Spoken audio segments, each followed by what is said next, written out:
Eh bien, bonjour, bonjour, chers auditeurs de Radio Courtoisie, bienvenue dans ce libre journal de géopolitique profonde.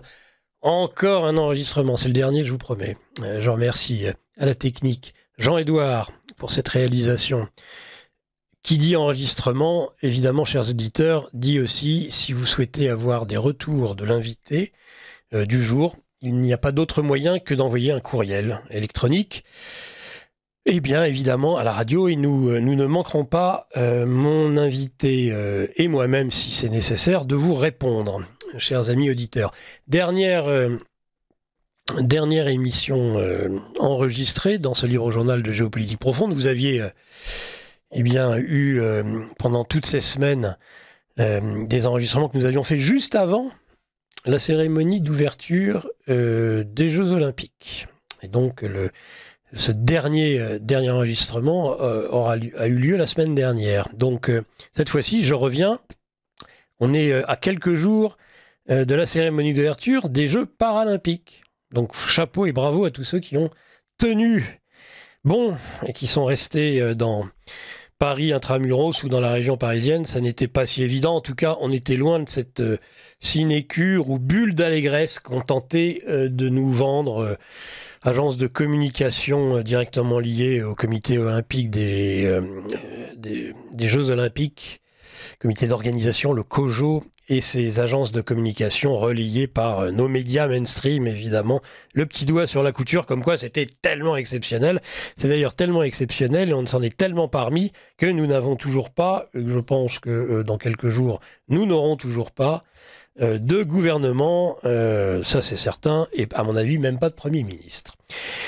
Donc, je voulais, parce que nous l'avions eu au printemps, nous avions échangé dans, entre autres, un libre journal de la Résistance française, recevoir dans ce libre journal de géopolitique profonde quelqu'un que vous connaissez bien, chers auditeurs, que vous avez beaucoup aimé à l'époque où il était un homme politique actif. C'était, je dirais même, l'espoir d'une certaine droite patriotique française.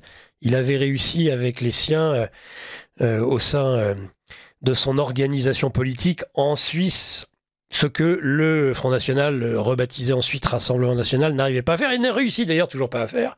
Et connaissant toujours le même plafond de verre et la même diabolisation, nous avons pu le constater durant les élections, après les élections européennes, les élections législatives anticipées consécutives à la grenade dégoupillée, appelée plus communément dissolution du président Macron.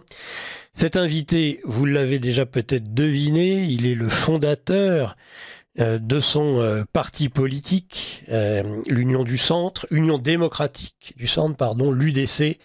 Il est l'un des cofondateurs de l'Union démocratique du Centre au niveau national, ancien vice-président. D'ailleurs, il a été conseiller national, il a occupé beaucoup de fonctions. Il a été une cheville ouvrière de cette démocratie directe, de ces référendums d'initiative populaire et de ces votations que nous envions tant à la Suisse. Donc mon invité du jour, et je le salue tout de suite, c'est Oscar Freisinger. Bonjour Oscar et bienvenue dans ce libre journal sur Radio Courtoisie. Bonjour Nicolas. Vous nous faites l'honneur, je vois cela, peut-être pas du chalet, mais en tout cas beaucoup de boiseries. Je pense que nous sommes dans le Valais, dans votre Valais. Ça c'est sûr, ça c'est clair. Voilà, au perché, on voit plus haut. Vous avez été, j'ai pas besoin de le rappeler pour les auditeurs de Radio Courtoisie, un homme politique d'active, mais vous aviez été enseignant pendant plusieurs dizaines d'années à enseigner l'équivalent du français. Mais j'enseignais l'allemand principalement. Vous enseignez principalement, voilà, vous étiez professeur de langue. La littérature allemande, oui. Oui, parce qu'avec les Suisses, on ne sait jamais, ça pourrait être l'italien, le français, l'allemand. Effectivement, donc nous parlons, en tout cas moi je parle 3 langues. Dans les débats, c'était toujours pratique. Quand ils avaient besoin de quelqu'un pour le Tessin, pour parler italien, je faisais les débats en italien. Mais comment quelqu'un se me vrai? J'aimais bien les débats en italien, j'adore cette langue. Parce que c'est le seul endroit qu'on peut dire vaffanculo, vous voyez, si je traduis en français, si j'ose dire ça dans un débat français, je suis mort. Là. En allemand, la même chose, mais en italien, on peut le dire, sans paraître être Donald Trump. Sans être en effet Donald Trump. Donc oui, parce que après tout, c'est un pays qui fonctionne avec de la démocratie directe, type fédéral et multiculturel, et même multiconfessionnel, on pourrait dire. Oui, bon, bah, c'est déjà un patchwork à la base, hein, quand nous avons 26 cantons qui sont 26 petites, comment dire, entités, petites républiques, si on veut, qui, au fil de l'histoire, ont décidé de se joindre les unes aux autres et puis de créer ce pays indépendant et neutre et souverain au milieu de l'Europe. Il y avait un intérêt des grandes puissances en 1815 de créer cette Suisse comme une sorte de zone tampon entre particulièrement l'Austro-Hongrie et la France. Et c'est dommage parce que l'Ukraine aurait pu jouer le même rôle entre le monde orthodoxe et le monde occidental. Et malheureusement, on a pas eu la sagesse qu'avaient eu les politiciens au fameux congrès de Vienne en 1815. Là, c'est vrai qu'on voit là la différence quand on a des politiciens qui ont de la culture, qui ont une connaissance de l'histoire, qui ont une certaine sagesse, une certaine bouteille, une certaine expérience de vie, ou alors quand on a des gens comme Madame Baerbock en Allemagne, des Bruno Le Maire, je veux dire des gens, je dirais, qui ont été formatés peut-être, éventuellement, en tous les cas pour le maire, je pense que ça doit être le cas par l'ENA ou des trucs comme ça, mais c'est donc des usines à penser. Lorsque l'usine à penser, elle est tendancieuse comme les Young Global Leaders de Klaus Schwab, donc vous n'êtes plus formé de manière, comment vous dire, généraliste ouverte, c'est-à-dire dans toutes les directions, en analysant de manière neutre tous les mouvements de pensée possibles. Vous êtes strictement dans une sorte de canal de pensée, de direction, avec des garde-fous. Et il vous est interdit de penser autrement que ce qui va vous être. Vous êtes au fond ouais, rééduqué quelque part, ou formaté comme pratiquer le socialisme scientifique ou le communisme. Et pour moi, l'éducation, ça doit être vraiment touché à tout, sans préjugés. Moi, j'ai fait avec mes élèves des textes de Brecht, Bertolt Brecht, Erich Mühsam, qui était tellement à gauche que même les communistes n'arrivaient pas à le supporter. Donc, j'ai fait vraiment des trucs impossibles. J'ai fait aussi, par exemple, les livrets des opéras de Wagner qu'on allait voir ensuite à Munich, à Mannheim. On allait voir les opéras ensuite, et des élèves francophones qui sont face à un opéra de Wagner qu'on a étudié pendant 6 mois et qui comprennent tout ce qui se passe, qui connaissent tous les symboles, toute l'interprétation qui sortent de là avec un sentiment de réussite exceptionnelle. Donc, c'était une époque, en tous les cas, on pouvait encore pousser l'enseignement de la langue du point de vue culturel, et ce n'était pas juste un vecteur de communication au premier degré. Donc, on pouvait aller plus loin.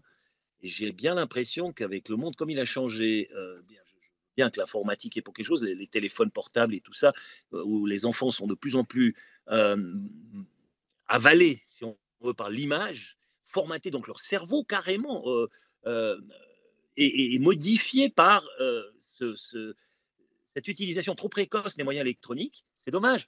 Nous, on avait des trucs, ça s'appelait des livres, ça avait des pages, il y avait des signes cabalistiques dessus, et ça nous obligeait à développer notre propre imaginaire, à être actif, parce que la lecture, c'est un processus d'apprentissage extrêmement actif, parce que votre cerveau doit vraiment développer tout son imaginaire, alors que lorsque tout est prémâché, vos émotions sont déjà calculées par la musique et l'image dont vous allez être bombardé. Donc, vous n'êtes plus du tout dans la même logique, et c'est bien dommage, parce que c'est une éducation qui se passe, qui est comme, si je dirais, sans profondeur, c'est à plat, et vous n'avez plus du tout cette analyse en profondeur. Tout ça est lié, et dans le temps, je pense que l'éducation classique, quelque part, avait ses vertus. Alors, peut-être qu'on avait trop tendance à considérer la littérature comme quelque chose qui était inatteignable sur un Olympe lointain, et que c'était intelligent de démocratiser l'accès à cette littérature. Oui, mais vous avez deux solutions en tant qu'éducateur. Soit vous êtes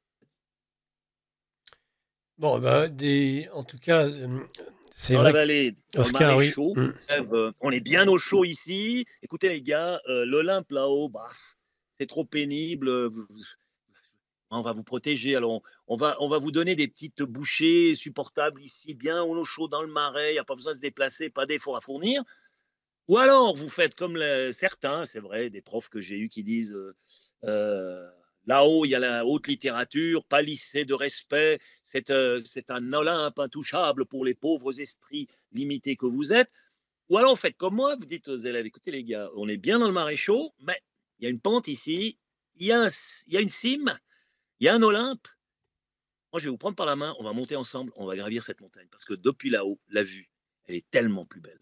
Et on va avoir une vision de ce qu'est le monde, de ce qu'est la vie, qui est tellement plus large que ce que nous pouvons obtenir en restant ici dans le marais. Voilà, c'est un peu le résumé des démarches pédagogiques, c'est possible. Tout à fait. Oscar, on a une liaison qui n'est pas extraordinaire. J'espère qu'elle va s'améliorer au fil de cet entretien. Voilà, donc je reviens un petit peu. Vous avez été enseignant. Vous en avez eu, après votre engagement politique, un peu assez de participer à cette foire, à cette clownerie. C'est ainsi que vous avez pu le définir sur d'autres canaux. Et donc, avec un retrait, il y a quelques années maintenant, de la vie politique active, hein, parce que vous y êtes encore inséré, je suppose, de diverses manières, et vous ne devez pas manquer de temps en temps, surtout avec la démocratie directe, après tout, de distiller vos conseils avisés certainement à l'ensemble de vos anciens collègues ou à tous ceux citoyens suisses qui veulent parfois engager justement cette démocratie directe qui la fait vivre réellement. Voilà. Est-ce que tout ce dont nous manquons aujourd'hui en France, dont on pourrait bénéficier d'ailleurs, puisque nous avons 1 an à attendre avant d'avoir une nouvelle grenade dégoupillée d'Emmanuel Macron, quelques-uns de nos politiciens encore un peu inspirés disaient mais c'est peut-être l'occasion de faire des référendums et puis d'ouvrir la Constitution à la démocratie directe pour que, pendant 1 an, puisque le Parlement est empêché, puisque le président est empêché, ce soit enfin au peuple de s'exprimer. Quelle formidable occasion ce serait, après une conférence dont j'ai animé le dîner-débat avec Marion Sigaud, je me suis rendu compte que finalement, Oscar, il faudra qu'on en reparle d'ailleurs un jour, et peut-être engager un débat avec Marion Sigaud, on se rend compte que la démocratie paysanne, la France avant la monarchie, avant la révolution de 1789, était aussi au travers des communautés paysannes, communautés organiques, fonctionnait déjà comme certains patelins, comme certains villages suisses. Mais oui, contrairement à ce qu'on nous dit, le siècle des Lumières n'a pas ouvert à la démocratie, au contraire, elle n'a eu de cesse avec la République de la restreindre, en tout cas pas la République aristotélicienne, je parle de la République des révolutionnaires.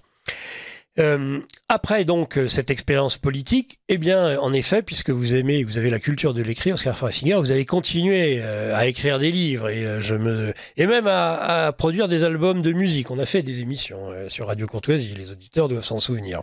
Livres dont Cendre Rouge, que j'avais particulièrement apprécié, étant moi-même un bien piètre, mais quand même un joueur d'échecs, et connaissant bien les réseaux internationaux d'échecs. Et ce livre tout à fait remarquable, qui est-il encore d'ailleurs, Oscar Freisinger, Cendre Rouge, peut-on encore se le procurer facilement? Et vous pouvez d'ailleurs nous rappeler, puisque vous parliez du communisme ou socialisme scientifique dans votre exposé, rappeler un petit peu cet ouvrage. On va échanger pendant 1h30. Pourquoi ne pas s'attarder un peu sur cet ancien livre, ancien, il y a quelques années, vous l'avez écrit, je crois. Oui, donc ça date. Il a été publié en 2019, 18-19 par là. Et j'étais allé à Paris d'ailleurs aussi pour la promotion à ce moment-là. J'avais fait d'ailleurs 2 entretiens qui étaient. J'avais fait un bon entretien avec vous sur Radio Courtoisie et puis ensuite sur Télé Liberté, etc. Oui, il est toujours. Alors j'ai vu que sur Amazon, il n'y a pas de problème. En allemand et en français d'ailleurs dans les 2 langues. C'est bien d'essayer de parler près du micro, Oscar, parce qu'on a quelques petites coupures de... Vous avez quelques problèmes avec le son ou bien? Son et image. Enfin non, pas image, on vous voit très bien. C'est plutôt le son. Alors, le son qui pose problème. Si je mets un casque... Non mais là tout va bien. Là tout va bien. Tout va bien. Alors, là ça va? Oui, on va... Donc, voilà, rapprochez-vous. On a envie de vous voir de plus près. Je me rapproche un peu. C'est très bien. Et voilà, d'accord. Alors. C'est excellent. Donc c'est simplement un mélange entre un thriller et puis un roman épique. j'ai essayé de joindre les deux genres, si on veut. Vous avez une peinture quand même assez approfondie de ce qu'était le communisme. Donc c'est un mélange entre le docteur Givago et puis je sais pas moi, un thriller, comme il y en a beaucoup qui sont écrits de nos jours. Et il y a une partie d'échecs qui forme la colonne vertébrale du roman, c'est pendant la Révolution russe. Donc il y a deux joueurs d'échecs, un qui est un interrogateur de la Tchéka, qui était le prédécesseur du NKVD, puis ensuite du KGB. Et puis l'autre, c'est on ne sait pas qui c'est. On ne sait pas qui c'est l'autre joueur. Et c'est ça, si je veux dire, ce qui donne la tension au roman, qui donne le suspense au roman, c'est que à un moment donné, celui qui était à Moscou, donc l'interrogateur, il va jouer une partie contre cet inconnu dont il ne sait pas qui il est. Il veut savoir, mais qui est ce type qui est arrivé dans une première partie à obtenir un pat, alors que lui se prend pour le plus grand joueur d'échecs qu'il ait jamais eu. Et il utilise le jeu d'échecs comme moyen de torture pour les prisonniers qu'il doit faire parler, qu'il doit faire avouer, etc. etc. Donc c'est toute une guerre psychologique. Donc il pervertit les règles de l'échec pour arriver à torturer les gens. C'est le contraire du joueur d'échecs d'Ichard Novelle, la nouvelle aux échecs de Stefan Zweig. Et donc il va partir de Moscou et à chaque étape du transsibérien, qu'il approche d'Irkoutsk, parce que la personne en question se trouve à l'est d'Irkoutsk, il joue un coup, il le passe par télégramme à Moscou, il répond, etc. Et il joue un coup à chaque étape, là où il s'arrête, pendant ce long périple. Et tout à la fin, si vous voulez, les trois lignes narratives, les trois époques narratives du roman, et la partie d'échecs, le voyage, tout aboutit sur un point, échec et mat. Et ça, c'est la fin, et là, on comprend tout. Mais on comprend tout à ce moment-là seulement. Donc, j'ai vraiment construit le roman comme une partie d'échecs. Donc, les chapitres du roman, l'évolution du roman, fonctionne selon les règles et puis il a fallu que je trouve une partie d'échecs particulière avec des caractéristiques spécifiques de certains coups qu'il fallait qu'il y ait lieu. Il y avait 3 coups principalement qui devaient avoir lieu et j'ai trouvé une partie qui correspondait aux besoins de mon scénario. Donc c'était absolument... Mais j'ai cherché un moment, hein. Et puis finalement j'y suis parvenu. Ce qui fait que là vous avez vraiment une sorte de tension avec une révélation tout à la fin, mais en même temps, pendant tout ce voyage, on va faire une sorte de découverte des différents aspects désolants, souvent désolants, des êtres humains tels qu'ils vivaient ce communisme réel. Donc il y a aussi une peinture de la société de cette époque-là. Et on s'aperçoit qu'il y a déjà à ce moment-là les ferments de ce communisme 2.0 qu'ils ont par le Comecon, que les stalinistes et plus tard ses successeurs, Brejnev, etc., ont exporté vers l'Occident, à travers le système d'éducation principalement. On sait maintenant comment ça s'est passé, et ils étaient dominants, les pays communistes, dans le Comecon, et ils ont exporté ça, sachant que le communisme réel à la mode soviétique, donc le communisme pur et dur, était voué à sombrer, ce qui est d'ailleurs arrivé. Mais par contre, ils ont exporté le virus, et nous l'avons maintenant, et une forme tout à fait crédible du communisme 2.0 inspiré, la forme, si on veut, douce exportée par le communisme soviétique, c'est l'Union européenne. Vous prenez le fonctionnement de l'Union européenne, si vous regardez, vous observez bien ce qu'est la Commission européenne qui décide quasiment tout, comme c'était le Politburo aux États-Unis, en URSS. Vous avez un Parlement qui n'est là que pour faire coulisses. Hein, ils n'ont aucun pouvoir législatif, ils n'ont rien du tout. Donc, ils n'ont aucune prérogative, ils n'ont même pas le droit de veto, rien du tout. Donc, on a là un système qui est parfaitement antidémocratique, qui correspond en grande ligne à ce qu'était l'URSS. Et on nous vend ça pour la démocratie. Moi, je suis en tant que Suisse. Le modèle de la démocratie, le modèle libéral de la démocratie. Alors là, franchement...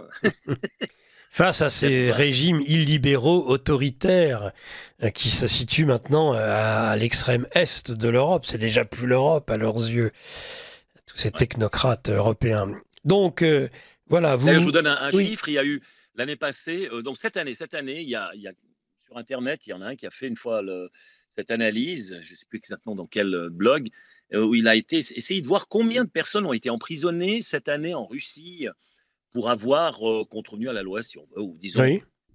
plus ou moins, c'est comme ça que c'est considéré, mais qui ont été condamnés pour des messages ou des textes ou des opinions exprimées sur Internet. Il y a eu en Russie environ 350, quelque chose comme ça. Il est arrivé à ce chiffre-là. Oui. Il a fait le même test avec la Grande-Bretagne, Oui. ô combien démocratique, Grande-Bretagne. Ben, il y en a entre, je ne suis plus exactement le chiffre, La mais ça plus doit être dans les vieille, une des 3200, plus vieilles 3000 et quelques, c'est démocraties. 10 fois plus. Ah là C'est là. 10 fois plus. Et ces gens-là se permettent de faire des leçons à la Russie. Alors, je veux dire, moi, j'ai toujours été d'avis en tant que pédagogue, tu ne prônes que ce que tu peux réaliser toi-même. Et avant d'aller voir dans le jardin du voisin, balaye devant ta porte. Ça, c'est un des principes essentiels si on veut que le monde y fonctionne mieux. Balaye devant ta porte et règle d'abord le problème chez toi avant d'aller mettre le nez dans les affaires des autres. Puis d'ailleurs, je vous rappelle la paix de Westphalie de 1648, après la guerre de 30 ans, où on avait défini le principe de non-ingérence qui avait amené 30 ans de guerre. Si on veut, c'est vrai, le Saint-Empire était perclus de cette terrible guerre. Il y a eu la peste en plus, la famine, la guerre, c'était une catastrophe. Je crois qu'il y avait une perte de, on ne sait pas exactement le chiffre parce que c'est très ancien, mais on pense qu'environ la moitié de la Oui, c'est population ça. du Saint-Empire a disparu durant cette guerre de 30 ans. Parce que les Suédois, les Français, les Danois, les Tchèques, le Saint-Empire, donc enfin la Ligue catholique, l'Union protestante, les Suédois, tout le monde se battait sur sol allemand qui n'avait que des amis qui lui voulaient du bien. On a, une sorte de on a vécu ça aussi au Liban à un certain Oui. moment. C'est ce genre de.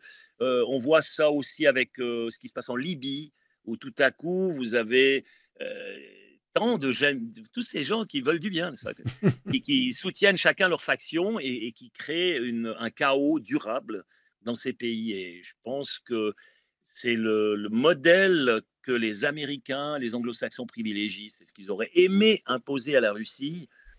Là, ils sont en train de foirer. Lamentablement, ça n'a pas joué parce que les Russes, bah oui, c'est des joueurs d'échecs. Ils ont 7 coups d'avance, ils ont vu venir.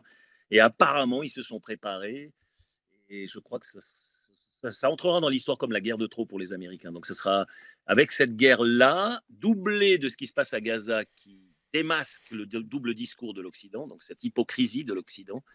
Hein, donc on invite les Israéliens aux Jeux Olympiques, mais on n'invite pas les Russes. Ni les C'est-à-dire, Biélorusses.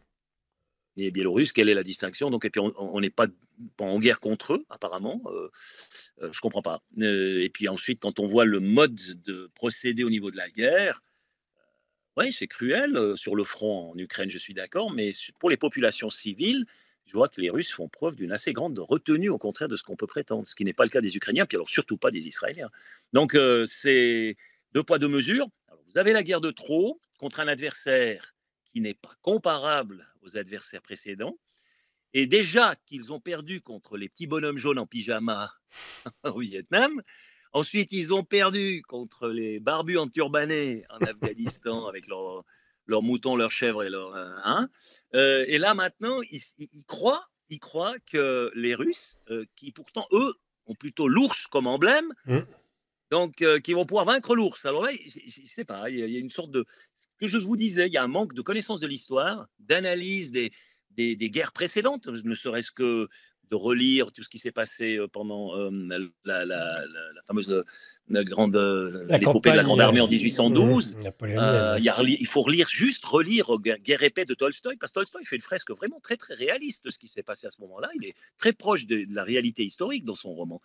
Et, ou bien alors voir pourquoi, qu'est-ce qui a basculé à partir de 41, l'opération Barbarossa qui part sur les chapeaux de roue, et puis qui finit lamentablement par la destruction de Berlin. Donc ça méritait quand même d'être analysé avant d'aller bêtement titiller l'ours russe. Et apparemment, on ne l'a pas fait. Donc, voilà. Méconnaissance de l'histoire, refus d'accepter que l'autre, le soi-disant ennemi, ne correspond pas à l'image qu'on s'en fait. Ça me fait penser à cette fameuse scène-là, Goldstein. Vous vous souvenez, dans 1984, la haine, les visages déformés, les hurlements, et c'est l'émotion provoquée par des images, et on revient là au niveau de la communication, l'image, la musique, l'émotion, la dérive émotionnelle qui éteint complètement toute réflexion, qui empêche la mise en abîme, donc la prise de distance critique.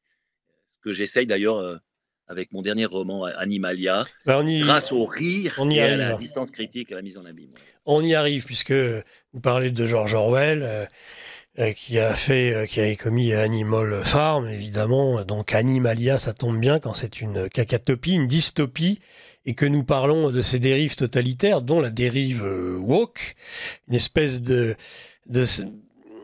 d'idéologie sacrificielle inversée. C'est comme ça que je la vois. C'est-à-dire et c'est en cela d'ailleurs elle singe le christianisme en le renversant, en nous engageant finalement dans le wokisme à nous sacrifier pour eux, à nous sacrifier pour ces minorités, ce qui n'a strictement rien à voir avec le message d'amour du Christ.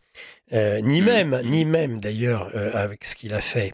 Mais enfin voilà, hein, c'est d'ailleurs à chaque fois qu'un crime est commis contre une église, contre un chrétien, on dit oui mais bon, vous vous pardonnerez puisque vous avez l'obligation du pardon écrit dans vos textes sacrés. Et donc ce wokisme, cette idéologie woke, c'est un peu la peste qui va contaminer les animaux les animaux non pas de la ferme cette fois-ci dans votre cacatopie Animalia, mais plutôt celle de la jungle, les animaux, la faune de la jungle. Et donc ce livre, c'est un peu, vous étiez venu au printemps, vous reviendrez probablement à l'automne, je pense, en faire encore, en parler et signer des livres. J'en suis sûr, et donc on sera heureux de vous retrouver à cette occasion, Oscar Freisinger. Dès que vous avez les dates, vous n'hésiterez pas à nous les communiquer. Eh bien, la première semaine d'octobre, c'est ça y est. je serai à Paris. Donc, à partir du 30 septembre, la première semaine là, d'octobre, j'y serai. Ouais. très bien. Eh ben, écoutez, dès que vous avez des rendez-vous précis à me communiquer dans des librairies, Exactement. voilà, eh ben, n'hésitez pas parce que je pense que vous avez votre public. On s'en était rendu compte il y a de nombreuses années déjà dans une fête estivale de la courtoisie où nous avions d'ailleurs titré ensuite sur ces personnes qui s'étaient pressées autour de vous, ces auditeurs de Radio Courtoisie, et je pense que dans cette forme olympique, c'est le cas de le dire, qui vous anime actuellement, il va revenir parce que vous avez tellement à dire, et pas seulement en tant que Suisse, puisque vous êtes certainement de tous les d'anciens politiques suisses le plus français de ceux-là. Mais on ne va pas parler de politique intérieure française aujourd'hui, on en parle sur d'autres canaux déjà. Donc on va parler de ce livre Animalia et de cette folie qui va qui va devenir très contagieuse et qui va menacer d'ailleurs de la disparition des animaux de la jungle. Est-ce que vous pouvez nous rappeler un peu les origines de ce livre et en quoi ils sont liés justement, puisqu'évidemment c'est une dystopie, on parle d'animaux mais on parle de nous, on n'a jamais autant parlé de nous que dans ce livre, justement entre autres de ce syndrome woke qui semble aujourd'hui vouloir subvertir le monde. Oui, ce qui est paradoxal, c'est que le woke veut dire une sorte de réveil, d'éveil. On pense que, par exemple, les genres et tout ça sont socio-construits, donc il faut déconstruire. Au fond, c'est assez dans la ligne de ce qu'est prôné ou, disons, prétendait Derrida, par exemple, ou Foucault, les philosophes de la déconstruction. Donc, il s'agit de détruire, faisons table rase du passé. Hein. On doit effacer tout ce qui ne convient pas.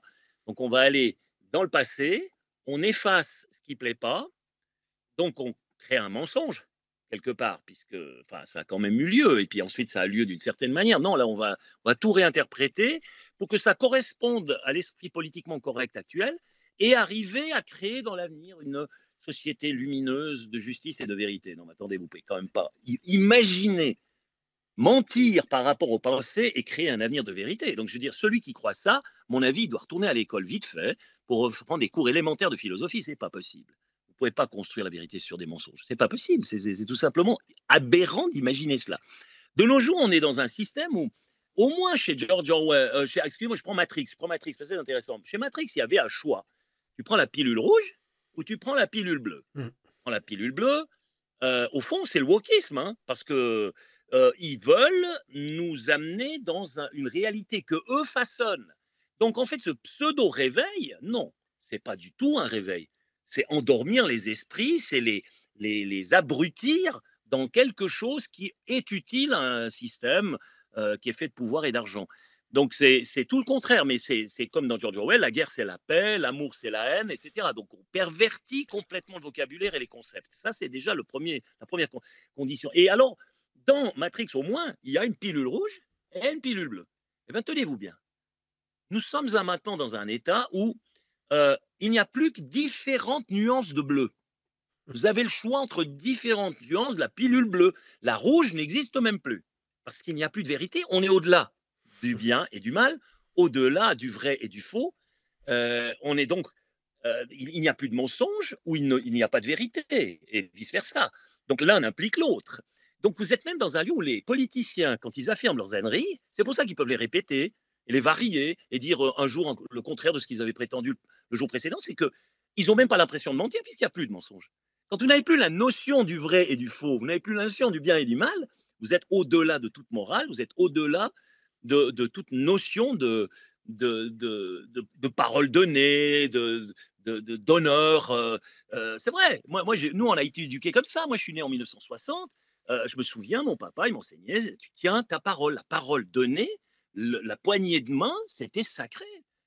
C'était un geste qui impliquait, c'était un geste fort. La promesse de mariage, quand tu promets une femme, je l'ai promis à ma femme avec laquelle je vis depuis 36 ans, fidélité et assistance durant toute une vie jusqu'à ce que la mort nous sépare, c'était pas des paroles en l'air. La parole avait un poids. Mais qu'est-ce qui donnait un poids à la parole? L'esprit. Parce qu'il y a toujours la lettre et l'esprit. Et on a essayé d'enlever. On dit, il n'y a pas d'esprit. Il n'y a plus que la lettre. Il y a la forme la plus barbare qui soit, c'est ce que font les islamistes, là, les littéralistes. Alors eux, ils prennent la lettre à la lettre et ils vont appliquer ça. Donc, vous allez vous figer d'abord le langage.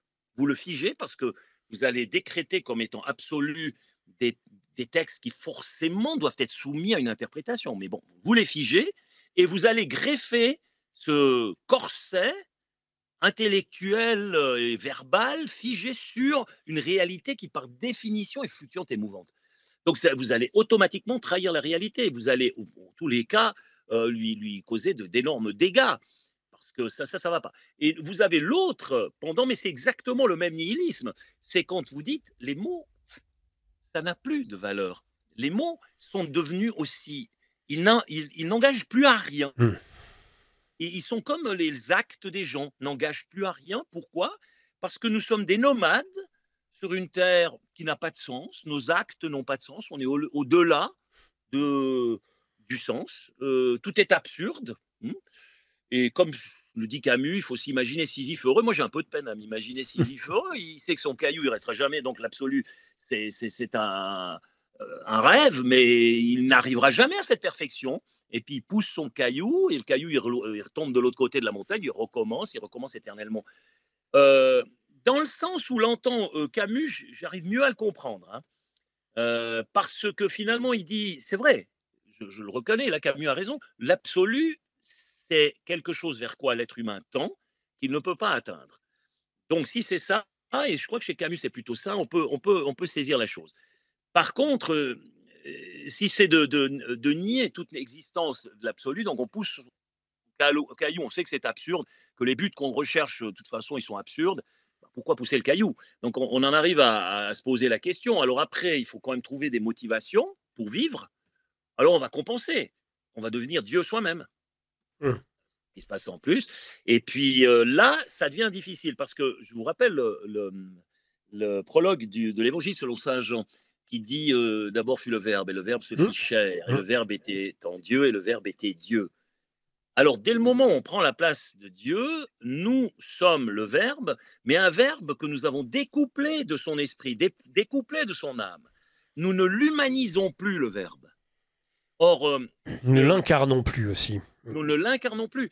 Et je cite là même, non mais je vais vous étonner, il y a Mahomet qui dit un jour, vous avez ce signe à l'entrée de la formule de base de l'islam, c'est la Bismillah, et puis vous avez un point sous une sorte de demi-cercle. Et Mahomet dit tout est déjà inclus dans ce point et tout retourne à ce point. Et tout ne dépend que de ce point-là. Tout ce qui est issu de ce point d'origine. Oui. Et puis après, ça dépend juste ce qu'on en fait. Est-ce qu'on va humaniser tout ça ou est-ce qu'on va le déshumaniser? Après, c'est ce que l'être humain en fait. Mais le fait que tout parte de ce point, c'est quelque part toute notion d'absolu dans quelque religion que ce soit, christianisme, différentes variantes qu'il peut y avoir, même dans le bouddhisme. Bon, le bouddhisme, ils sont plutôt dans cette notion de vide, etc. Mais c'est aussi un peu c'est le nirvana, même si c'est défini autrement. Mais vous avez cette notion, tout est un, Oui. tout part du un et retourne au un. Donc la diversité, c'est que la manifestation multiple du un. Et ça, c'est ce qu'on a abandonné. Tout à coup, vous n'avez plus que des êtres humains qui vont remplacer le bon Dieu qu'ils ont tué, comme Nietzsche l'annonçait dans le Gai Savoir au milieu du 19e siècle environ. Et puis après, maintenant, il pose la question, Nietzsche, il dit, quel jeu sacré allons-nous devoir inventer? Parce que nous avons tué ce qui était de plus sacré. Est-ce qu'il y a encore quelque chose qui est en haut et en bas? Est-ce qu'il ne fait pas de plus en plus froid? Est-ce que nous ne sommes pas en train de nous mouvoir dans toutes les directions sans plus aucune orientation? Il pose les bonnes questions et il ne se réjouit pas du tout de ça. Et puis après, il dit nous avons tué Dieu, mais nous ne l'avons même pas encore remarqué. Donc nous continuons à faire comme s'il était toujours présent, toujours en vie, mais nous l'avons tué dans nos cœurs. On ne peut pas tuer Dieu, par mon avis, que je le veuille ou pas. La foi en Dieu implique qu'il existe, que ma volonté ou mon imaginaire le veuille ou pas. Feuerbach disait Dieu n'est qu'une projection de l'homme. Moi, je ne crois pas nécessairement, parce que Dieu est le Verbe, mais le Verbe dans son absolu. Et je vais vous donner la preuve ultime de l'existence de Dieu. Là, alors, Nicolas Stocker, attention les vélos, je vais vous faire une démonstration, elle vaut son pesant d'or. Oh là là, on est tout oui, hein. Justement, on va Nietzsche sortir de l'absurde. Ah oui, non, mais Friedrich Nietzsche disait un jour, l'être humain ne cessera pas de croire tant qu'il croira dans la grammaire. Il croit en Dieu parce qu'il croit en la grammaire. Et ça m'avait toujours étonné, cette phrase. Comment ça, l'être humain, il croit en Dieu parce qu'il croit en la grammaire, donc etc. Et je tombe un jour sur un philosophe qui s'appelle Robert Spemann. Et Robert Spemann, et c'est là qu'on revient au wokisme, à l'erreur du wokisme. Il dit, oui, effectivement, il y a une disposition grammaticale dans le langage qui est à tel point de valeur absolue qu'elle en devient une preuve de Dieu. Et alors, on se pose la question, il dit oui, par exemple, si vous dites l'année passée, c'est passé ça, ça a été, oui, mais ça n'est plus. Et puis, ça a pu évoluer avec le temps, c'est soumis à la mémoire, c'est soumis. Oui, on peut par exemple, vous voyez sur les photos des communistes, là, quand Staline il efface ses anciens combattants, ils finissent par être seuls sur la photo, quoi. Donc il élimine. Donc le passé, vous pouvez trafiquer, c'est ce que font les wokistes. Bien, vous avez l'avenir. L'avenir, c'est que des projections, donc on ne sait foutre rien. Et puis généralement, ça se passe pas du tout comme on l'imagine. Alors moi, j'ai vécu des trucs. J'allais à un endroit avec une certaine projection, attente, disons. Et c'est passé complètement différemment. Donc tout ça est très très fluctuant. Mais il y a une disposition grammaticale. Vous et moi, nous sommes en train de nous parler. Mais d'accord? C'est un événement dans l'espace-temps.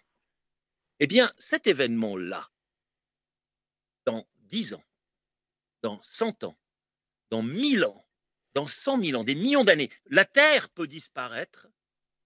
Cet instant que nous sommes en train de vivre maintenant, qui est le présent, pour toute éternité, il aura été futur antérieur. J'ai essayé une fois une salle de socialistes de contredire. Ils n'ont pas pu, tu peux pas. Cela aura été. Je peux faire ce que je veux, c'est inextinguible. Dans la mémoire du monde, que je décris dans le livre sous la forme des migales là, qui tissent le fil du temps, donc cette énorme, comment dire, cette toile invisible où tous les événements sont répertoriés dans l'invisible, cela aura été. C'est une phrase absolue, indiscutable. Vous ne pouvez pas la remettre en question et le temps ne peut pas l'user. Pourquoi? Parce qu'elle n'est pas soumise à l'espace-temps puisque c'est une affirmation qui est un principe elle n'est pas soumise à l'usure. Dans 100 ans, la phrase est toujours vraie, dans 1000 ans. La mémoire de l'homme, puisque l'être humain peut disparaître. La phrase en soi, elle sera toujours vraie. Elle ne peut pas être remise en question. Donc j'adore cette démonstration de Robert Spemann, et c'est mon arme contre le wokisme, parce que le wokisme, lui, il s'inscrit totalement dans l'espace-temps, puisqu'il n'y a pas d'absolu. Et donc, il va commencer à trafiquer et à se comporter comme un éléphant dans le magasin de porcelaine. Il casse beaucoup de choses, il ne se rend même pas compte des dégâts, mais puisqu'après lui, c'est le déluge, il n'en a pas grand-chose à faire, hein, bon, c'est pas grave. Il ne s'inscrit pas dans un absolu possible ou dans une dimension hors de l'espace-temps. Et c'est toute la différence. Donc, dans Animalia, vous avez cette rencontre effectivement de mes 4 animaux là qui vont essayer de sauver leur âme d'abord, et par là même peut-être arriver à sauver l'âme du monde. Pourquoi? Parce que si la déchéance, elle est collective, elle est généralement collective. C'est les grandes masses qui se mettent en mouvement, c'est des gros bains de sang. Voilà, ça c'est la révolution, c'est une accélération d'histoire violente. Je pense que la rédemption, ou disons la régénérescence, elle est individuelle. Parce que l'être humain, quand il est seul, il est renvoyé à lui-même. C'est ce que je vois comme différence, par exemple, entre une église romane et une église baroque. Je mets aux antipodes l'une de l'autre. Vous allez dans une église romane, c'est l'arc rond, plafond relativement bas, pénombre. C'est un lieu où vous entrez. Ici, on a une église à Saint-Pierre-des-Cloches qui correspond parfaitement à ce schéma. Ce pas des églises grandiloquentes, elles sont plutôt basses, arc rond, obscurité, des murs très épais, oui, bien sûr. Peu de décoration, sobriété. C'est pas le gothique. Vous y entrez et tout vous renvoie à vous-même. C'est-à-dire que vous allez automatiquement chercher Dieu en vous-même. Vous n'allez pas essayer de le trouver au bout de l'arc en pointe, etc. Non, vous le trouvez en vous-même parce que vous êtes renvoyé à vous-même et à votre réalité intérieure, spiritualité propre. Vous allez dans une église baroque. Alors là, il y a tellement de bons dieux partout, et de saints, et surtout ces saints. Hein. Ils sont partout représentés, des évêques énormes, des memento mori, etc. Donc vous avez une décoration, des trompe-l'œil, des jeux sur la perspective, etc., etc., que votre regard se perd. C'est un labyrinthe. Il y a tellement d'exagérations formelles on tapisse l'église des traces de Dieu que Dieu s'y perd. Même le bon Dieu, il perdrait ses chatons là-dedans. Donc c'est garanti. Donc toute la différence entre un monde qui n'est que basé sur le formel de superficie, hein, qui enlève la profondeur et l'esprit, face à un monde qui va pas nécessairement avoir besoin de beaucoup de formels. C'est ce que, par exemple, prônent les bouddhistes, c'est-à-dire ressentir par rapport à des impulsions de moins en moins fortes du monde extérieur, une plénitude de plus en plus grande à l'intérieur. Je veux dire, les mystiques du Moyen-Âge chrétien, même chez les soufis, vous trouvez une démarche qui va dans ce sens. Et ça fait partie d'une deuxième partie là, du roman, où je démonte tous ces mécanismes purement intellectuels, ces jeux de l'esprit du wokisme, qui utilisent le langage uniquement dans son appréciation, son usage pervertissant, si on veut, parce que déconnecté de toute notion de vérité, de toute notion de profondeur, de toute notion de spiritualité. C'est un langage désanimé. On va revenir. Le langage désanimé va désanimer Oscar, les êtres humains. On va revenir sur ces exemples et on va continuer dans ce livre journal de géopolitique profonde avec Oscar Freisinger qui nous parle maintenant de son livre Animalia. Rappelez-moi d'ailleurs la maison d'édition. Selena, les éditions Selena à Paris. Et puis c'est à la FNAC, c'est un peu partout. Il y a une assez bonne distribution, donc on doit le trouver assez facilement. Sinon, on se les librairies le commandent, c'est pas un problème. Très bien. Donc, nous nous retrouvons juste après ce très court bobino, chers auditeurs, cher Oscar, auditeur de Radio Courtoisie. Et vous allez mieux vous sentir aussi après ce livre-journal de géopolitique profonde en compagnie d'Oscar Freisinger, qui nous fait à nouveau le plaisir d'avoir accepté cette invitation. C'est la dernière émission enregistrée de cet été. Nous reviendrons en force à nouveau avec Raphaël Beslu, avec Lara Stam, à partir du mois de septembre, avec revue de presse, avec des chroniques financières, avec des grands angles qui seront plus réduits. Mais là, on en profite, on a plus de temps pendant l'été.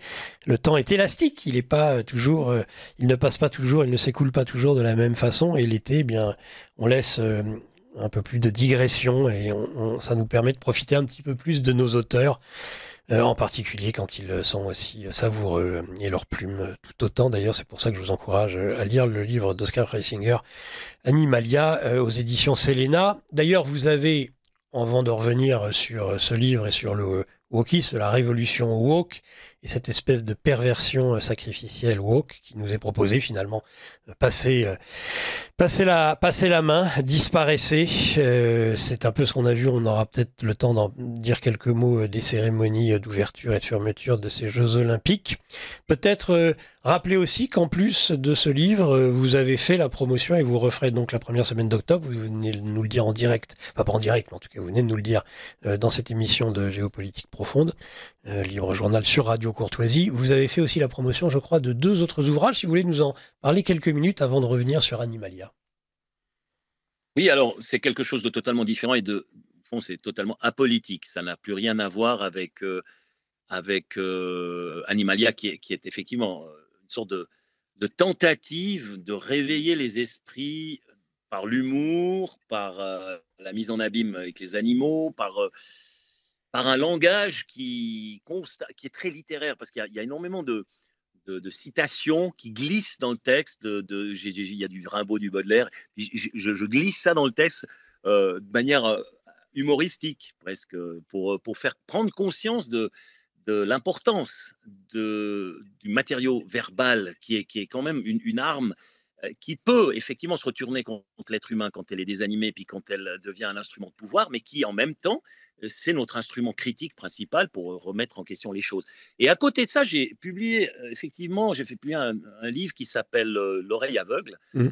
Et là alors, c'est vraiment l'être humain dans ce qu'il a de plus fascinant, de plus merveilleux, dans ce courage incroyable quelque part des êtres humains sur cette terre. C'est un jeune qui vit ici dans mon village, qui est sourd-muet de naissance, qui est en passe de devenir aveugle parce qu'il a le syndrome d'Usher, et donc il n'a plus qu'un regard de tunnel, il n'y a pas de vision latérale sur 2 mètres. À partir de 2 mètres, tout est flou. Il souffre également d'un Asperger, une sorte d'autisme, donc il a une forte agoraphobie, des choses comme ça. Et puis il a plus des problèmes d'équilibre. Et le jour où on lui a dit qu'il allait perdre la vue inéluctablement, que le processus était engagé, il a commencé à voyager. Et depuis, j'ai fait un peu le calcul, là, aux dernières nouvelles, il en est, je crois, maintenant il doit passer les 3 millions de kilomètres parcourus dans le monde. Et puis ça lui fait environ 90 pays qu'il a visités, tout seul, dans cet état-là.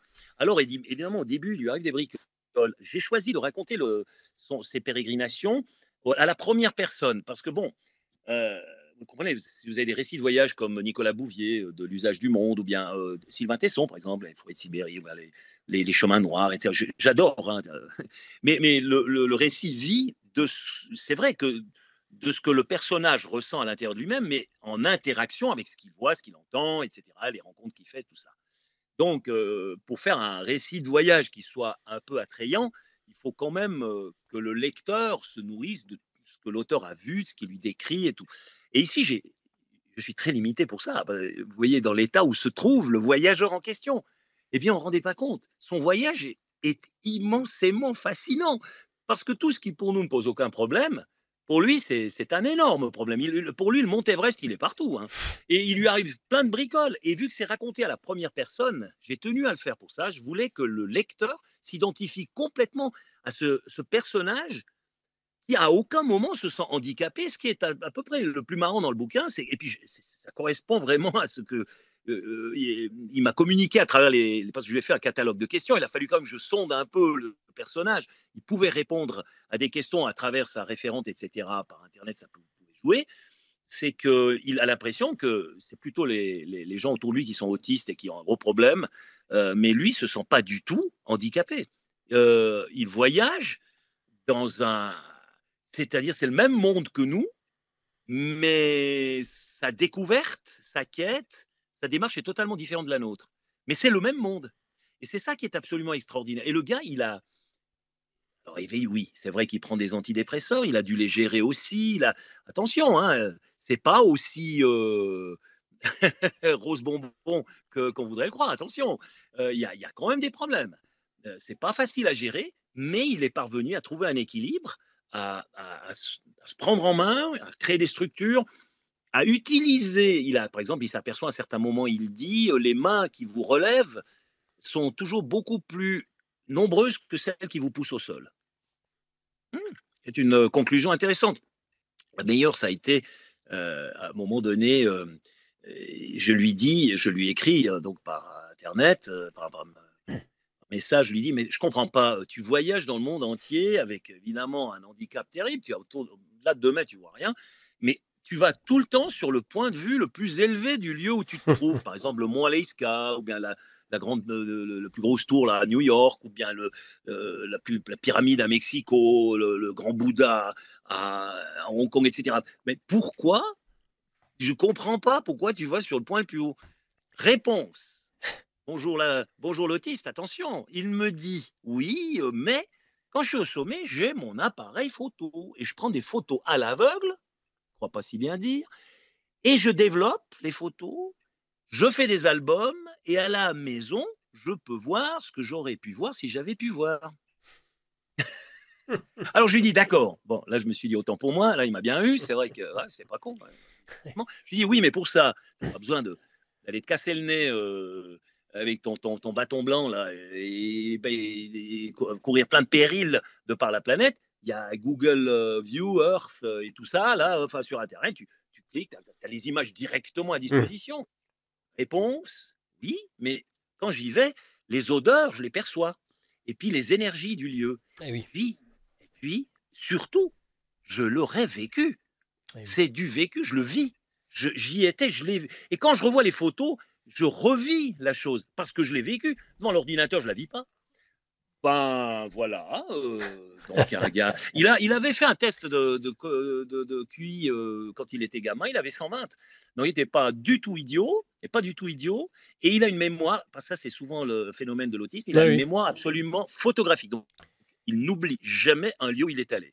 Donc s'il est allé une fois à Londres dans un endroit je ne sais pas où, si on y débarque, à l'aveugle, c'est le cas de le dire, il m'y amène sans le moindre problème. Je suis garanti mieux que n'importe quel guide de la ville. C'est encore une Donc, autre voyez, façon, y a Oscar, de parler du ça a été, justement. Hein. Quelque chose oui. qui a... Hein, on est toujours... Oui, effectivement, ça se hein rejoint sur ce point-là. Alors voilà, c'est un peu les pérégrinations. Donc le roman commence au moment où il sent qu'il a un problème avec la vue. Et au moment où il finit par avoir le diagnostic de sa cécité inéluctable et qu'il prend la décision de voyager. Et je lui ai donné une sorte de profondeur psychologique que j'ai essayé de cerner à travers J'ai fait 2 catalogues de questions, une fois 70, une fois 80 questions. Sa référente, sa maman, enfin les gens essayaient de m'aider à comprendre ce qu'il me disait parce qu'il écrit un peu comme le langage des signes, c'est-à-dire qu'il manque pas mal de conjonctions, donc il faut pas mal interpréter. Mhm. Et le problème que j'ai eu dans l'écriture de ce roman au début, c'est que je voyais des choses que je ne pouvais pas voir, j'entendais des trucs que je ne pouvais pas entendre, je disais des choses que je ne pouvais pas dire, et je ressentais des choses que je ne pouvais pas ressentir. Au début, c'est plein de pièges. Donc je me retrouvais tout le temps piégé. J'écrivais très très peu par matinée. Et j'ai mis 2 semaines vraiment à, jusqu'à ce qu'il y ait un déclic. Parce que les 2 premières semaines, j'ai cru que j'allais jamais au bout du texte.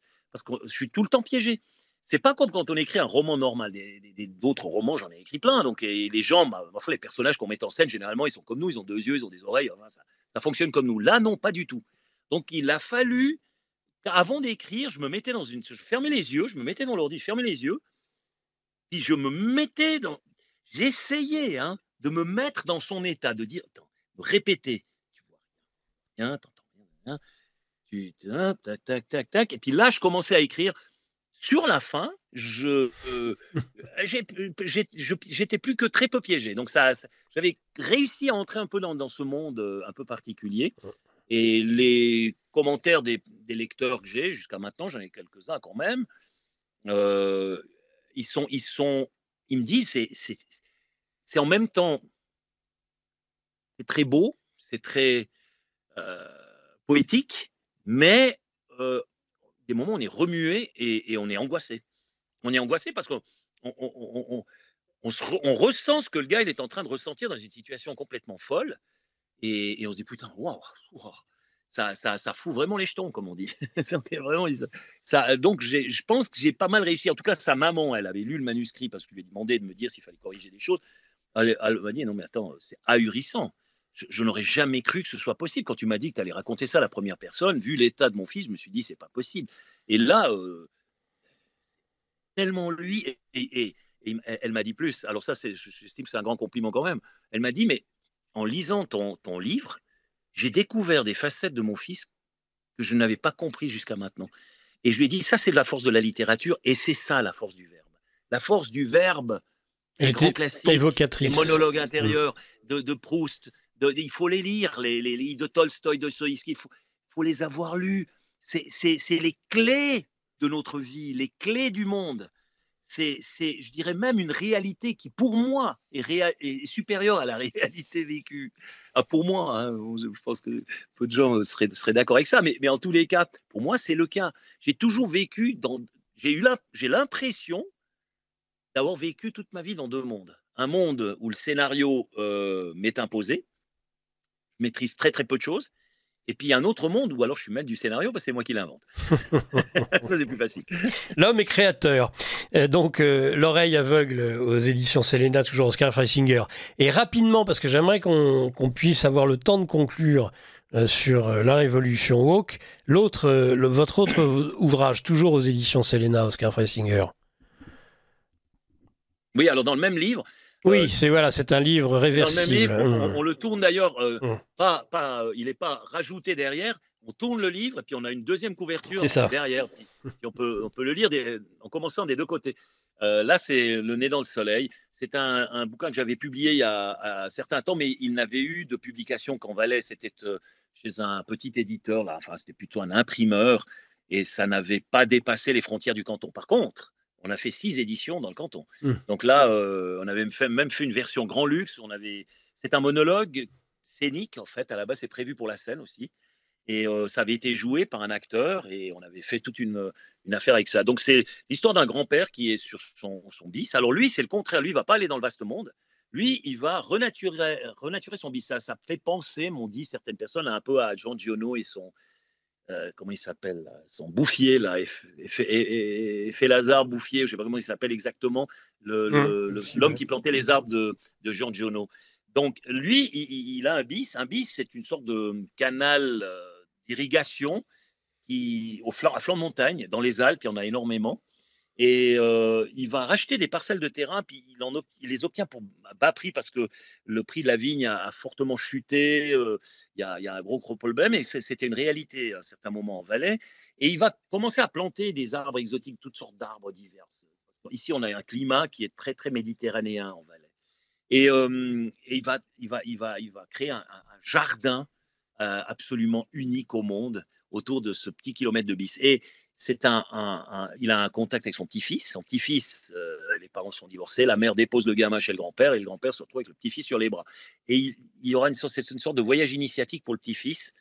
Et c'est cette rencontre entre l'enfant et le vieil homme. Ça fait un peu penser au vieil homme et la mer, si vous, c'est pas sur la mer, c'est sur un bis, etc. Et puis avec cette proximité avec la nature, euh, aller aux racines du monde. Et c'est un homme qui est enraciné dans son terroir. Lui, il n'a pas besoin de voyager aux quatre coins du monde, parce que les quatre coins du monde viennent à lui. Et ça va être, bon, je ne vais pas tout raconter Mhm. le texte, mais c'est vrai que le monde entier, finalement, va venir, il a l'univers entier qui se donne rendez-vous sur ce bis. Et sur ce bis, il Alors il fait différentes expériences avec le voisin jaloux qui suit derrière pour lui empoisonner ses plantes, avec le jogger fou. Tous les matins, il y a le jogger fou qui passe.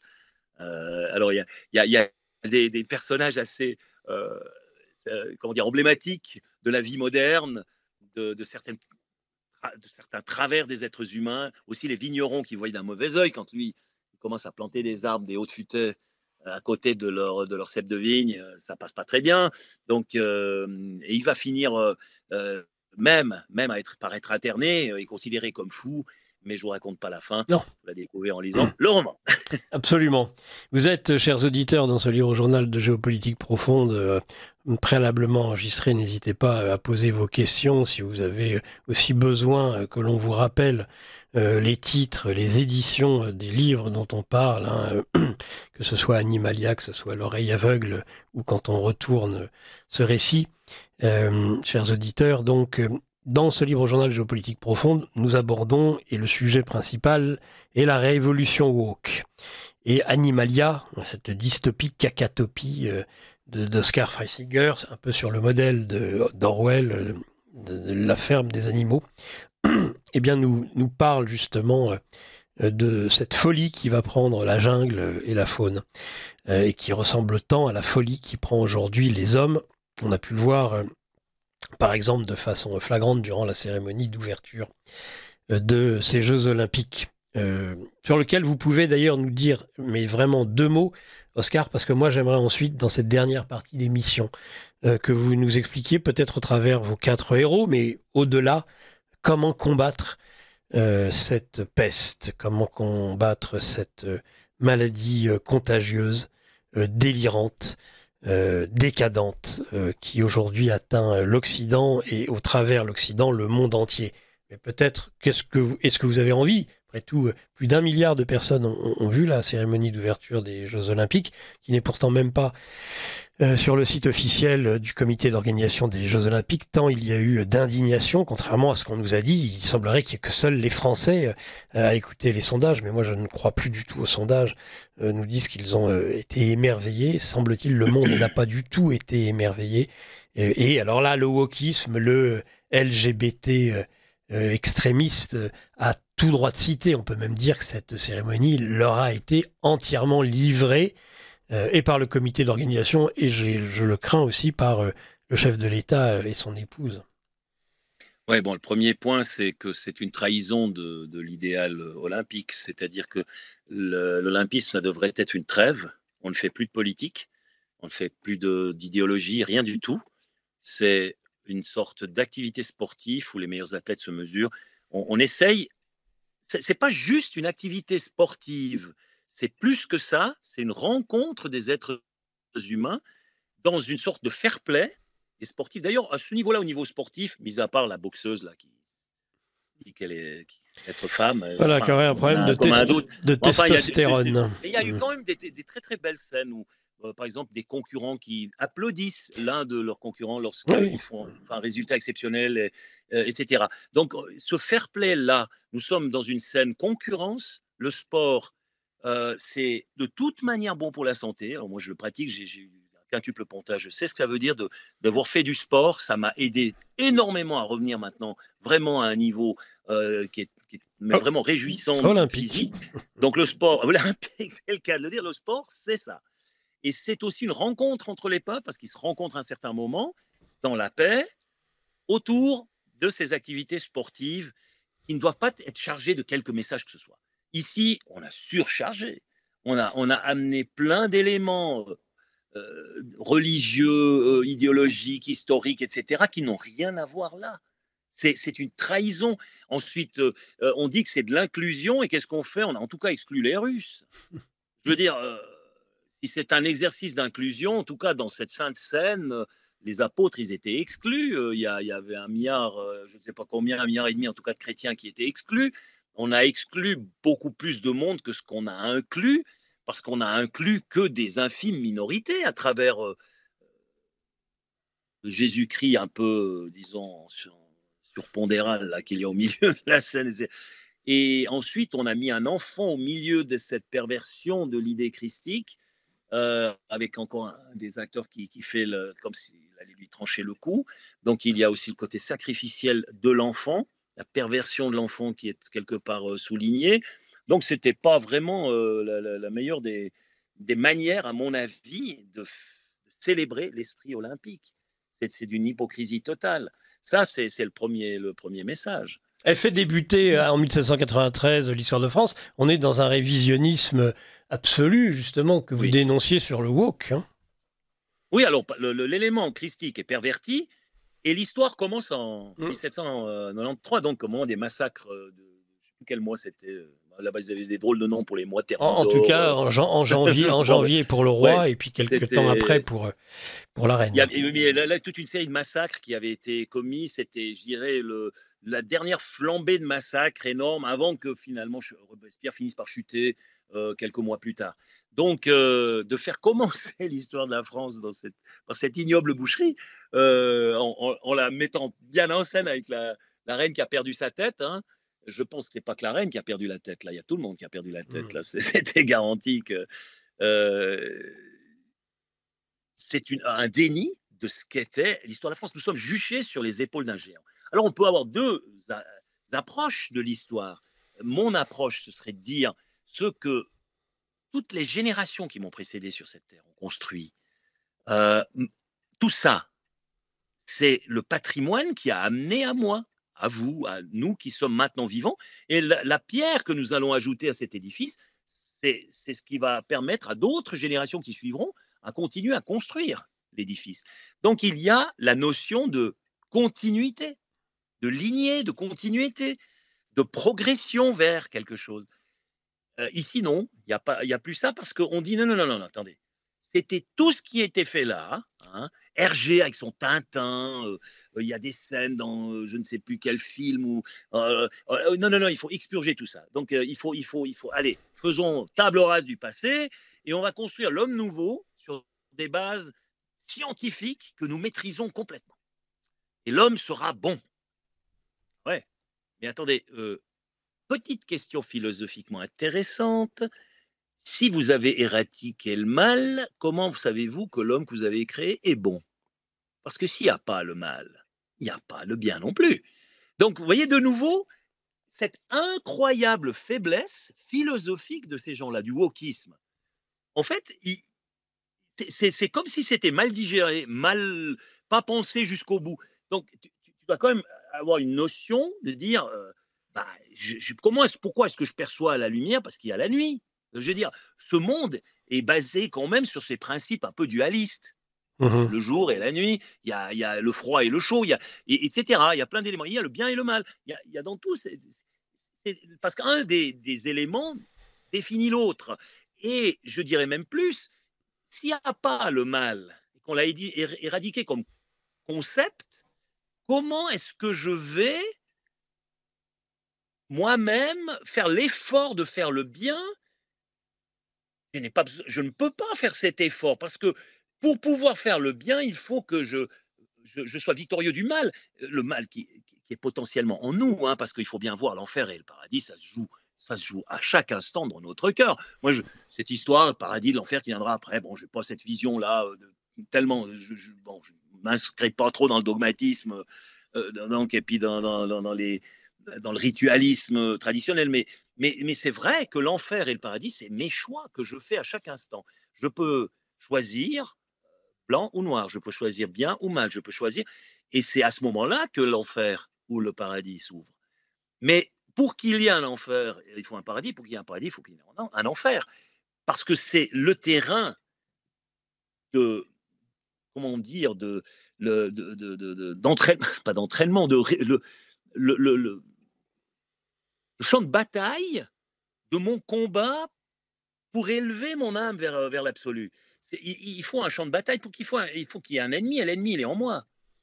Il faut que je combatte cet ennemi. Mais si je nie l'existence même du mal, ah, ok, alors je peux faire n'importe quoi, parce qu'il n'y a pas de bien non plus. Donc je peux faire n'importe quoi. Et c'est ça que le wokisme, quelque part, essaye de nous inculquer comme nouvelle réalité. C'est-à-dire, réveillez-vous. Réveillez-vous, il n'y a pas de morale, il n'y a pas de bon Dieu, il n'y a pas de ceci, il n'y a pas de ça, il n'y a pas de christianisme. Non, non, il n'y a que l'homme nouveau, une sorte de nomade, vous ne posséderez plus rien, mais vous serez heureux, etc. Ensuite, on va imposer le transhumanisme, les puces, le contrôle. On va rendre cette humanité de plus en plus technologique. On va commencer à joindre la biologie et la technologie. Et il y a une déshumanisation progressive qui va avoir lieu. Moi, j'ai une scène qui m'est restée de la guerre des étoiles qui me semble emblématique. Et c'est au plus haut, plus fort de la bataille, là, la guerre des étoiles. Ça pète de tous les côtés, les lasers, là, les astronefs et les soucoupes volantes, il y a tout le monde qui se tire dessus. À un moment donné, ça m'est resté, si je me souviens même, et j'ai ça dans la tête, Obi-Wan Kenobi, je crois qu'il s'appelle, qu'est-ce qu'il fait pour arriver à vaincre? Il déclenche l'électronique et il redevient humain pour triompher.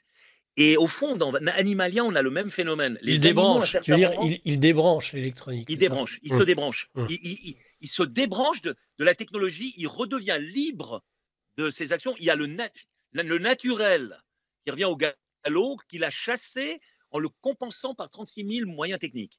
Il revient à son essence même, à son essence humaine. Et les animaux dans Animalia font quelque chose de similaire. Et à un moment donné, ils se disent, non mais attends, il faut qu'on revienne à nous-mêmes. Il faut que la jungle retrouve son naturel. C'est ça, je crois que c'est le seul chemin possible pour essayer de s'en sortir, c'est de revenir à ce naturel qu'on refuse. Et pourquoi refusent-ils le naturel? Pourquoi les wokistes refusent-ils cela? Parce qu'ils ont peur de la finitude, principalement, de la mort. Dès le moment où ils se sont décrétés Dieu, mais qui reste mortel, c'est un peu emmerdant, un Dieu qui meurt. Ils ont tué l'autre, mais ils ne sont pas certains qu'il soit mort, parce que... et peut-être qu'il continue à exister, on n'en sait rien, ils n'en savent absolument rien, parce que physiquement, il était impossible de le tuer. Donc ils l'ont tué, si on veut, dans leur cerveau, dans leur compréhension du monde. Oui, je veux bien. Mais ça n'empêche pas que Dieu, puisque c'est l'absolu, il continue à exister, qu'il le veuille ou non. Par contre, eux,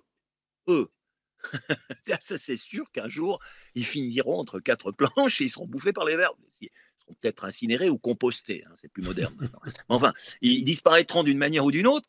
Et ça, c'est intolérable à leur esprit. Vous voyez, c'est comme quand, je crois cette phrase, oui, j'avais lu ça quelque part sur un mur, c'est Dieu est mort, signé Nietzsche.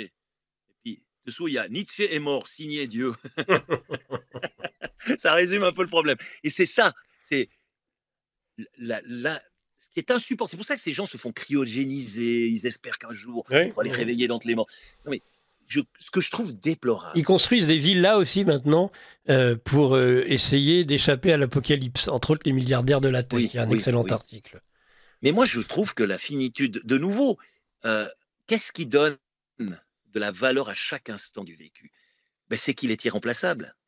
Il aura été pour toute éternité, mais il est irremplaçable parce qu'il n'y aura pas eu deux instants similaires sur cette Terre. Parmi les milliards et les centaines et les milliers de milliards d'instants vécus, il n'y en a pas deux d'identiques. Non, mais vous imaginez, c'est absolument incroyable. Et c'est ça qui donne de la valeur à l'instant, c'est de savoir que il y a une fin. Et cette fin, elle n'est pas facile à gérer, pas toujours facile à accepter. Mais moi, je ne voudrais pas être immortel. Je veux dire, à un moment donné, je crois que quand on a fait le tour sur cette terre, il y a le corps aussi qui vieillit. C'est ma foi, c'est la sénétude, ça s'installe comme ça, la sénescence. Donc, je dois disparaître. Et il faut avoir cette humilité. Par contre, je peux laisser des traces. Je peux laisser des traces. Soit j'ai mis dans le système énormément d'énergie négative et elle va continuer à agir de manière négative et prétériter l'avenir de mes enfants, soit j'y ai mis plein d'énergie positive que je laisse en héritage aux enfants qui suivent. Moi, par exemple, je mémorise qu'est-ce que j'aurais laissé comme trace. Bon, oui, bien sûr, les enfants que j'ai eus, les petits-enfants, quelque part, c'est la lignée qui continue, les arbres que j'ai plantés, les livres que j'ai écrits, les chansons que j'ai composées, elles auront une vie éventuellement après ma mort. Et je pense que peut-être, je sais pas, moi, Brel, il doit être content de savoir qu'il y a toujours énormément de gens, en tous les cas moi, qui écoutent ses chansons avec grand plaisir, ou Brassens, etc., et d'autres artistes, quoi. Donc Voilà, ça c'est aussi une possibilité de laisser une trace qui me semble bien plus intelligente que d'aller me faire foutre dans un congélateur et puis de penser qu'un jour on va me ressusciter, quoi. Je veux dire, j'ai pas envie d'être ressuscité. C'est bon, de toute façon, si je suis ressuscité dans 200 ans, j'ai comme l'impression de l'homme de Cro-Magnon qui débarque à New York en 2024, quoi. Ça sert à quoi? Je veux dire, c'est absurde. Il faut l'accepter. Et c'est cette humilité qui manque à tout ce mouvement woke qui s'érige, alors qui est contre toute morale sauf la sienne. Oui. Ce qui est marrant, c'est que c'est d'incroyables moralisateurs. Ils sont mais à un point que je crois que même les inquisiteurs du baroque ou du haut Moyen-Âge donc en pâlirait de jalousie. Mais alors, c'est toujours leur morale. Ça, c'est même Léo Ferré un jour qui disait, ce qui est emmerdant avec la morale, c'est que c'est toujours celle des autres. Donc, c'est ça le problème.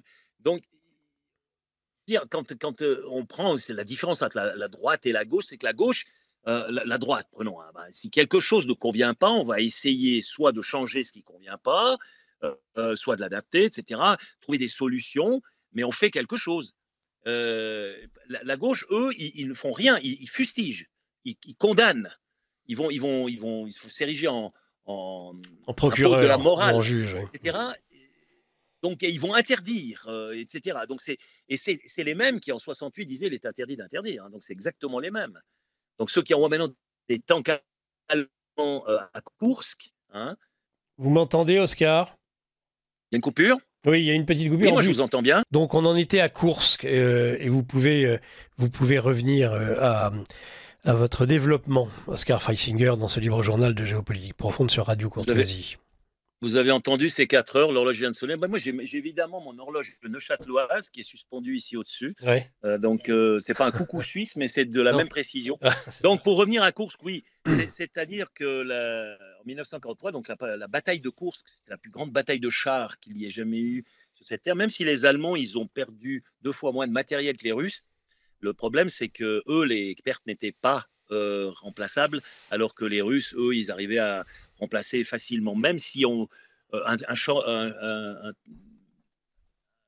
tank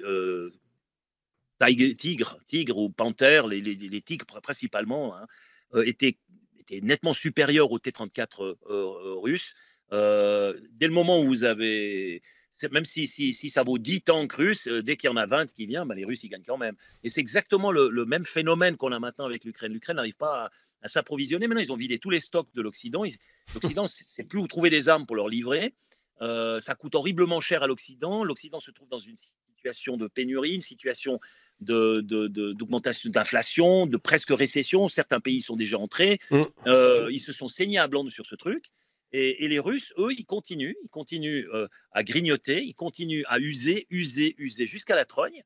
Et puis à un moment donné, sur la fin, la chute, généralement, elle est assez rapide. Donc ça va jusqu'à un point. Et comme je le disais pour Kursk, pour les Allemands, ça a été cette bataille de Kursk. À partir de là, ils n'ont jamais plus vraiment l'initiative, en tout cas sur le front de l'Est. Il y a encore eu la bataille des Ardennes sur le front ouest, mais à l'Est, rien.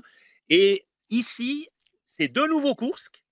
Et on a de nouveau des chars allemands, tenez-vous bien, qui sont en train d'occuper du territoire russe. Ouais. On n'est pas dans le Donbass, on n'est pas dans l'Ukraine, on est sur le territoire national de la Russie avec des armes allemandes. Ouais. Toutes ces années après la Deuxième Guerre mondiale, c'est absolument ahurissant. Et puis, on n'est pas en guerre avec les Russes, par étonnant. Il n'y a pas de guerre déclarée, il n'y a pas, étonnamment. Vous imaginez l'hypocrisie de la chose. Et puis la stupidité. Et en plus, quelle est la ministre qui favorise le plus l'envoi des armes sur le territoire russe? C'est Annalena Baerbock, qui est quoi? Écologiste. Oui, oui. Ouais, c'est encore, elle a envoyé des tanks électriques, mais ce que je sache, c'est du diesel. Et donc ça pollue, il y a du CO2 à haute dose. Et on se dit écologiste. Non, mais non, attendez, c'est complet. Et puis la destruction de matériel que ça représente, la pollution que ça représente à tous les niveaux. Et puis, sans discuter de la mort des hommes, mais ça c'est le moindre souci des écologistes. Oui, ça c'est sûr. Il faut préserver Gaïa. Les êtres humains, ils sont plutôt néfastes. C'est des vermines à éliminer pour que Gaïa soit sauvée. C'est plutôt cette conception-là qu'ils ont. Donc, c'est ce qui montre d'ailleurs le manque d'humanisme. Si je compare ça avec les Verts des années 60, eux au moins, ils avaient un brin d'humanité, puis ils étaient en complet dans le monde, fleurs dans les cheveux, Woodstock. Donc ils étaient quand même nettement plus sympathiques. Mais voilà ce qu'ils sont devenus. Donc c'est une terrible déchéance du mouvement écologique. Merci Oscar. Il reste 5 minutes. Alors, dans les 5 minutes qui Oui. nous restent, j'aimerais que, dans les aspects un peu concrets de ces développements, tu nous dises quels sont, selon toi, et donc ça va aller très vite, et il faudra en reparler prochainement, quelles solutions apportent, comment résister, comment combattre cette révolution woke, finalement, à la fois dans ce livre qu'il faut lire, hein, Animalia, aux éditions Selena, Oscar Freisinger, et puis, je dirais, le politique, le résistant, le dissident que tu es. Quel est, à ton avis, l'angle d'attaque principal qu'il nous faut adopter aujourd'hui face à cette révolution woke? Bon, mouvement de masse, j'y crois pas. Disons un mouvement de masse coordonné, ça finit toujours dans la violence. Ce ne sera pas un mouvement de masse qui pourra nous amener la solution parce qu'en masse, les êtres humains deviennent des moutons. Et puis il y a quelques-uns qui tirent les ficelles et qui dirigent les masses où ils veulent. C'est pas ça. Donc ça doit être un chemin individuel, comme il est esquissé dans le roman. Et je crois que la phrase, pour moi, la plus importante, c'est chasser le naturel, il revient au galop. Donc retrouvons le naturel. C'est-à-dire, il faut faire une introspection d'abord, se poser la question, au fond de moi, qui suis-je? Quel est le but de ma vie? Ressentir de nouveau l'âme qui nous habite, ce fragment d'éternité qui nous habite tous.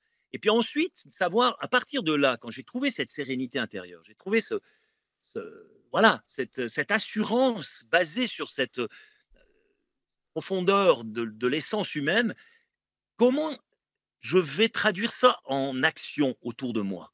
Mais autour de moi, ça peut être un cercle très restreint. Ça peut être une personne, ça peut être 2, ça peut être 10, ça peut être 20. Ça dépend des possibilités. Dépend dans quel rôle on se trouve. Ça peut être un chef d'entreprise qui traite ses employés d'une certaine manière, beaucoup plus humaine que le système américain nous l'enseigne, hein, avec ce New Public Management et tout ça.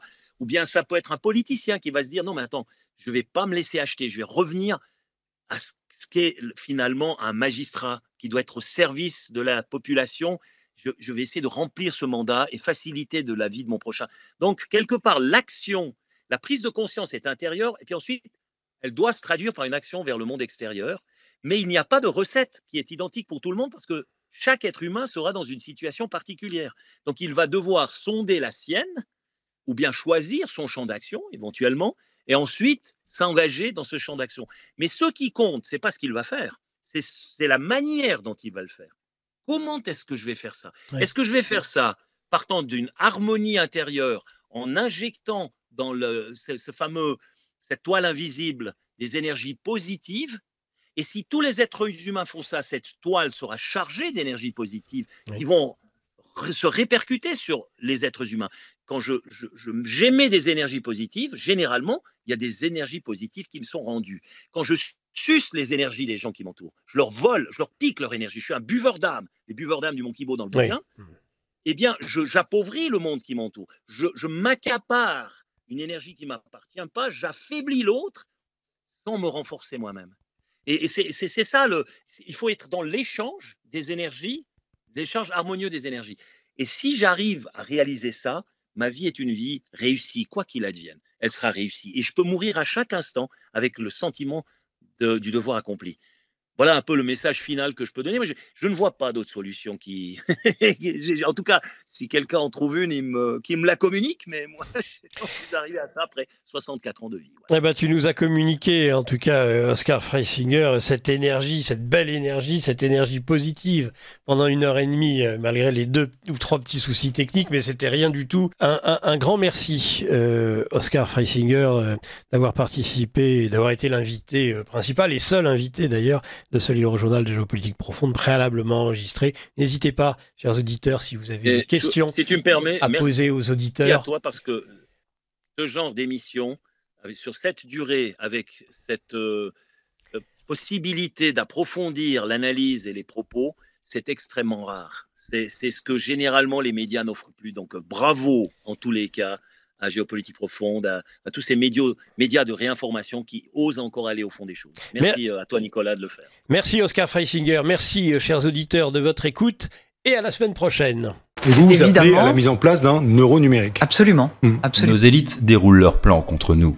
Mais nous aussi on a des plans contre eux. Déjà au travers de nos émissions avec une revue de presse économique pour faire le point avec vous, puis dans notre revue mensuelle avec des analyses financières et des solutions de décentralisation, et surtout dans notre stratégie anti-CBDC. Plus de 3 heures de contenu exclusif et gratuit pour apprendre concrètement à préserver votre épargne.